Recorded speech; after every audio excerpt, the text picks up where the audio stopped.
Welcome back to the Beyond the Bestseller podcast. I'm your host, Kelly Schuknecht, and today's guest is Terri Murphy, author of Journey to My Soul, and the subtitle is Following Divine Navigation. Welcome, Terri, and start us out with telling us about your book and why you wrote it. Well, that's a big question. So I had the experience of seeing my own soul after years of meditation and going through emotional releases from past pain.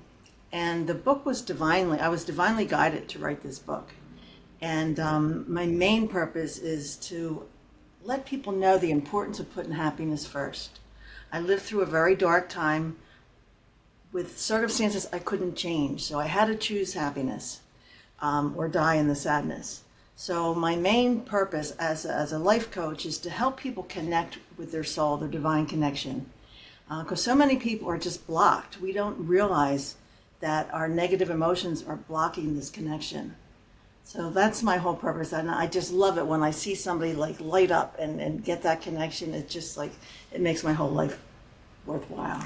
So you talked, okay, so I want to hear your story, kind of what you're willing to share there, but also you mentioned meditating, and I have to tell you, have tried meditating. There's a book, The Miracle Morning. So he talks about silence is the way. So he has, okay, so Miracle Morning, I'm going to back up for a second. Hal Elrod wrote this book, and he had the acronym for it is SAVERS. So it's silence, affirmation, visualization, exercise, reading, and scripting. The scripting being like journaling. But the silence part of it is kind of like he talks about, like you can, use that to meditate, pray, whatever. And I've tried doing like meditation kind of stuff, and I swear I cannot do it. So talk to me about like how you get yourself into a space to be able to meditate in a way that is helpful. Well, anything worthwhile doing is worth doing poor in the beginning. It Okay. does take practice. But I kind of cheated a little bit. I bought into a system which actually you listen to stereo headphones and it induces the brain waves and puts you into a meditative state. Okay. And it doesn't matter where your thoughts go. But it requires an hour a day because it's a half hour it takes you in and then the other half hour it takes you out. And if you get disrupted, you're just like scattered. So, but it took me about 10 years to finish that program.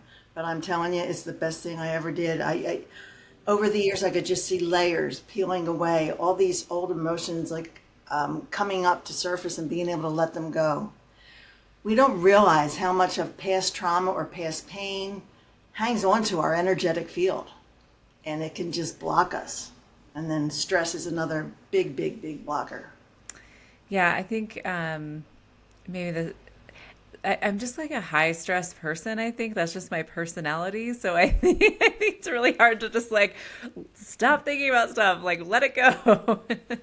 Yeah, well, you're not alone with that. I think we're the most stressed nation ever. Yeah, yeah. Well, that's something I still have to work on. But um, so talk to me about your backstory there a little bit on kind of you mentioned the basically like I went through some things. I had to get my head in the right place, or I don't know how you said it, but it was not going to be good, right? So, what how much of your story do you share in the book? Pretty much all of Okay. it. I mean, I come from a family that very spiritually, like an Irish Catholic family. I remember my girlfriend coming over and she said, "Do you know you have 30 some holy pictures in this house?" And also as a child, my mother told me, wherever you go, even if I'm not there, God's always watching you. Well, I'm telling you, I looked for that God day after day after day. Where are you? Where are you? Where? Until I felt the presence within. So I've always had a little bit of a spiritual awareness, which came and went. At different times you just get involved in your life and you forget about it. But whenever I made a major decision, I always prayed about it first and I always got clear answers. So when I was going through a divorce, I had a divinely guided decision that made me not, it's a long story, but made me not decide to take my ex to court and we just had shared custody without a lawyer. And my lawyer told me at that time, what are you going to do if he ever moves? He sells the business and moves. I'm like, yeah, that's not going to happen. But I know this was a divinely guided question. Well, 5 years later, that did happen, and he moved, and my children were 7 and 9. And I was so mad at God. I was just so mad, like, you led me here. Yeah. You led me. I know it was a distinct, and God reminded me, you prayed for what was best for your kids, not for you. So I couldn't change the situation. They moved about 2 hours away, so luckily I was able to see them. But, I just said to God, you're going to have to get me through this because I can't do it alone. And it was about a 10-year period until they were through high school, but I made it through. And back at that time, I made the decision I needed to be happy. I wanted my kids to have a happy mother. I needed to be happy to get through the day. So that's how it all began. And looking back, that decision to be happy is the best success I've ever had. And I've had a huge career in the automotive world with lots of success. But finally, when my sons came to live with me, and I was so grateful to God that I made it through and that I had a great life to share with my kids, a great home. And I just made the goal to get as close to this spiritual connection as I could. And that's when my meditation practice began. And does the book teach that meditation practice? You talked about kind of that program that you have. Is that part of what you're teaching in the book? Is like how to get into that meditative state? No, because I don't mention that. I do mention it on my website. Okay. I do have that on my website, but I don't teach that because I think for meditation it's very personal. And a lot of people like yourself don't meditate or find it difficult. And I know my very best friend finds her connection out in nature. So it's a little bit different for everybody. So I don't teach how you should do it. I think what I help people do, like I don't give answers to people. I help people connect and find their own answers. Sure, sure. That's an interesting, like the nature thing, because I live in Colorado, so you can get into nature very easily where I live, and that is for me running and being just kind of away from everything and in nature is I think maybe one of the things that I do to like kind of just let other things out of my mind, but what I don't know that I'm doing it wrong, but one of the things, like I always have to have a book on or like something, so I'm not just like one with nature. I'm still filling my brain with something. Like I just have a hard time just not doing that. But anyways, but yeah, that's interesting. So there's different ways that people maybe get into that state in their brain. Oh, I had another. It's mostly just turning down the volume on our mind. Yeah. Just turning it down and letting the other come in. Yeah. So I mentioned the miracle morning thing and how the things that he has you go through. Whenever I struggled with that was always when like I started it was like a checklist, right? Like, okay, do this, like visualization. Okay, I'm going to visualize stuff for 30 seconds. Okay, move on to the next thing. And like that, like that's just how I work, right? Like I'm just like, okay, check it off. I did it, but I wasn't really getting anything out of that experience. I was just checking things off the list. And so I kind of stopped I was like, I've got to take a different approach.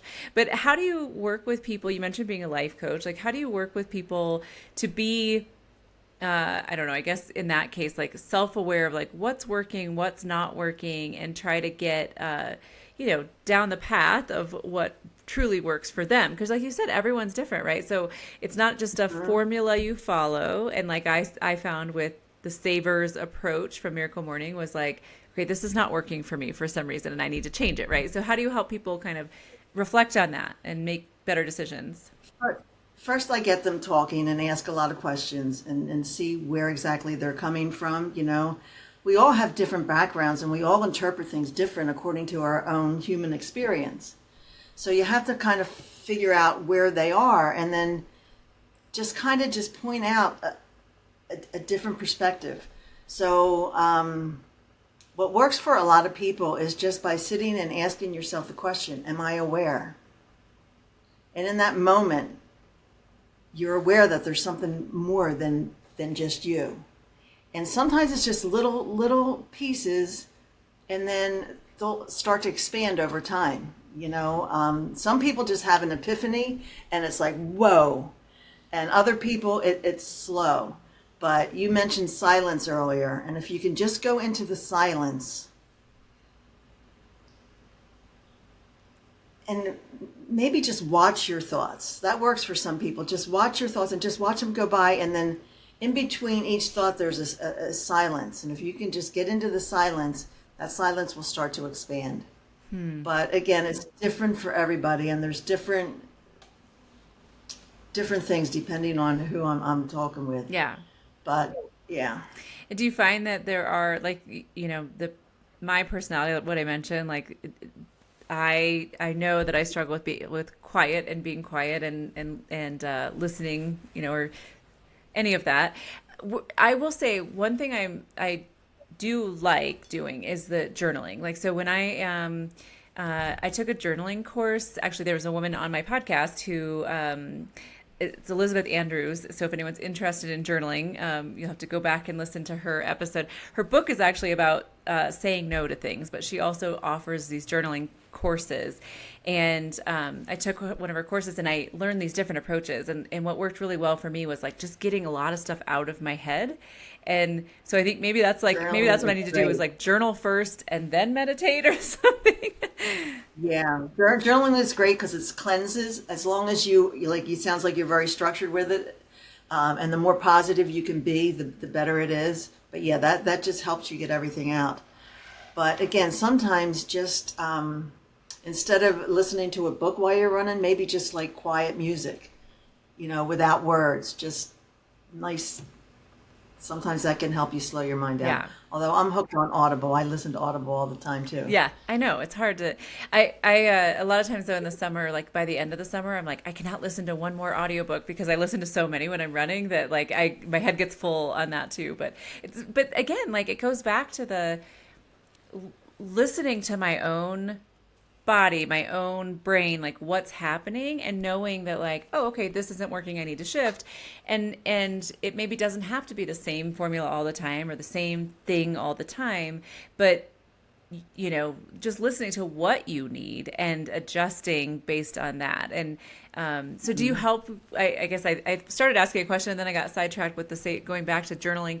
But do you help people then like with their different, like I said, I'm one way, you're maybe a different way, somebody else might be a different way, but just like helping them tune into their own needs and kind of what they need to be able to get into that soul it's like seeing place in their life. I don't have the answers for everybody, but I know everyone has the answers within them. And I just help people to tune into that so that they understand what that divine connection looks and feels like.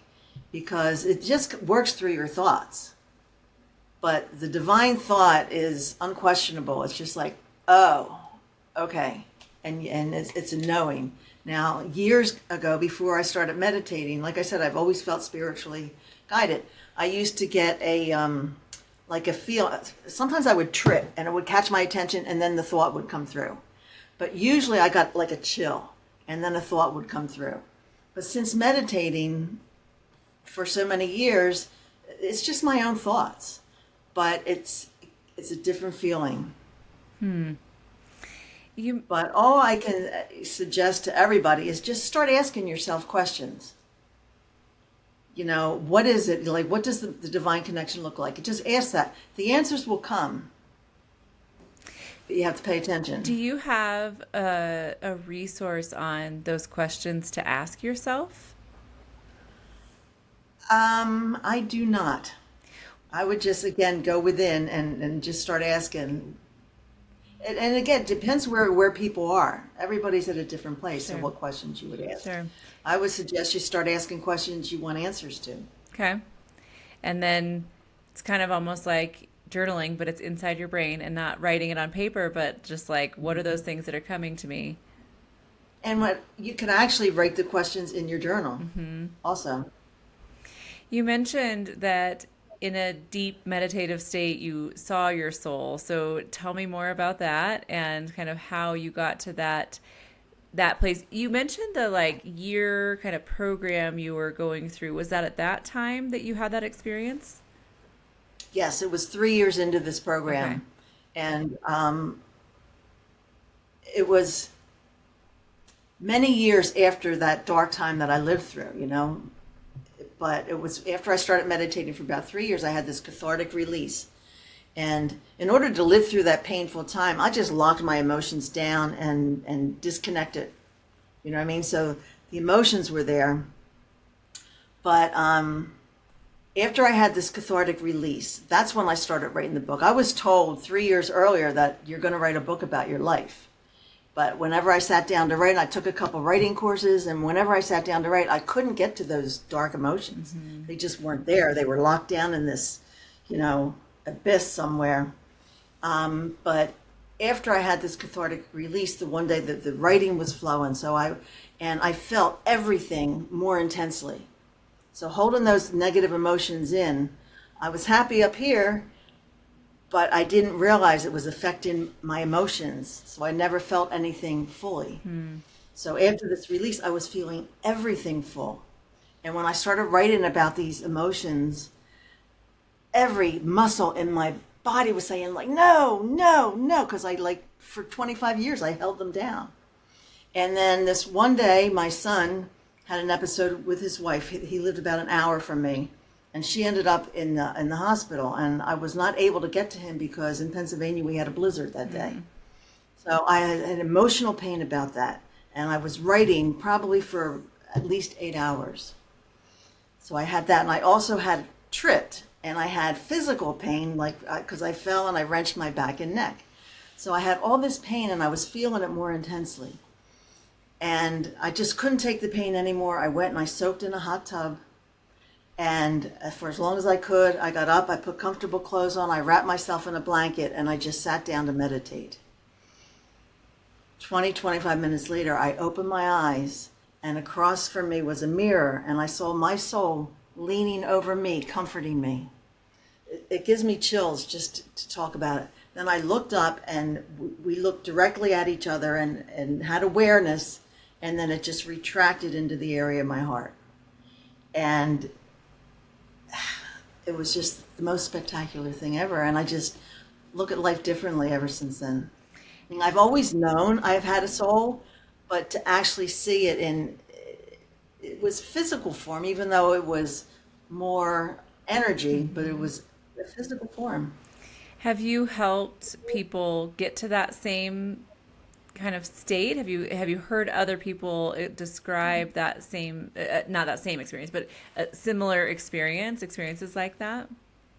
I don't know anybody that I've coached that has had that experience, but they do experience the connection and the interaction. You know, it's like this energy field that we're all in. We're in this energy field, and it communicates with us through our emotions. So how do you work with clients? Like what do people come to you for specifically? Many people to raise their happiness level, but most people come to get a better, you know, soul connection. Okay. Okay. And you work with them to kind of work through some of those things, come up with a plan. Like tell me about like kind of how that approach looks with the client. Like how do you set kind of what that you know. Well, an initial contact is just to see if there's anything I feel I could help somebody with. So I find out where they are, what their expectation is, and how much time they're willing to put into it. You know, some people are willing to put in an hour a day, some people 10 minutes. And, you know, we have to develop what they're willing to do because, again, I don't work any magic. I just help you find the answers within yourself. And trust me, everybody has the answers inside them. We all have a divine connection. Just most people, or I shouldn't say most people, many people are just not aware. Sure. of what that even looks or feels But like. it sounds like the people who come to you know, like they're maybe more aware that like they have that within them and they're open to kind of exploring that path. Hmm. Yeah. Yeah. Um, what about like how have you seen your book or your coaching impact the lives of the people that you've worked with? Tell me a story of somebody that you've worked with where you've seen some sort of transformation in them that may be different than what you experienced, but something that they experience for themselves. There was a young man I worked with, and he didn't actually come to me for coaching, but I did change his life. He was just angry. He was at the point in his life where he was applying for college loans. And he found out his father, who wasn't in his life, had the same name, used his social security number, and ruined his credit. So this young man was just angry, angry, angry, and you could see it in his demeanor. And every day I would talk to him a little bit, talk to him a little bit, talk to him a little bit, until, and he just wasn't hearing anything of it. His life was ruined. And I'm like, what if I got angry at him one day? I'm just like, what if you get to be 70 years old and you found out you were wrong? And it just like, it changed him. We're still in community. This was like 25, 30 years ago, but we're still in contact today. And he tells me how he's instilling the positivity in his daughters and everything. But everybody that worked with us, like, wow, did you see the change in so-and-so? It just like changed his whole demeanor. And that's usually what it takes for most people, is just like a different perspective, a different way of looking at something. We all get stuck in the way we are, our habits. Habits are a big decider of how our life goes. It's a good story because there are things that happen to us that are outside of our control that we can, you can be as mad as you want to be about it, but you're not going to change it, right? So sometimes it's about like just you got to let it go and you got to move on and you got to, focus on the things that you do have impact on, or you do have the ability to change, right? And like for him, it's his relationship with his own children. He's not going to put them in a position that his dad did because he learned from that experience. And yeah, but if you just want to continue to live in a space of being mad and feeling like you're the victim and poor me, what's going to come of that? It's not going to make your life any better, right? And the funny thing is, he went out to lunch one day after this change he had, and he came back with a fortune cookie that said, focus on the positive and you will flourish. And he came back and he gave it to me. He said, Terri, this reminded me of you. And I took that little thing and I taped it onto my keyboard because it was a very high stress job at the time. I was sales manager in a busy BMW center. And I would look at that when I got stressed out, and it's like, oh. So I feel like he gave back to me as much as I gave him. Yeah. Because that little reminder just, it helps. If we keep triggers in front of us, I often wear a bracelet. I don't have it on today. I often wear a bracelet that just says live happy. And when I see that, I go upstairs, where are my thoughts taking me? And just little things to help you become aware, and you can change things little by little. Yeah. Yeah. Well, that's great. What a great note to end on there, Terri. So I will include in the show notes a link to your book, Journey to My Soul. Anything else that we should include in the show notes? Any other way for listeners or viewers to get in touch with you or find out more about what you do? Yeah, my website is the best place. www.thinkhappybehappy.com. Great. We will include that as well. Well, thanks, Terri. Thanks for coming on and sharing your story, and thank you for sharing your book with us. Thank you, Kelly. My pleasure. Nice to meet you. Looking for a community of women writers to support and inspire you on your journey? Join the Author Power Circle. Connect weekly with fellow authors, stay accountable, and move your book forward in an encouraging community. Learn more at kellyschuknecht.com.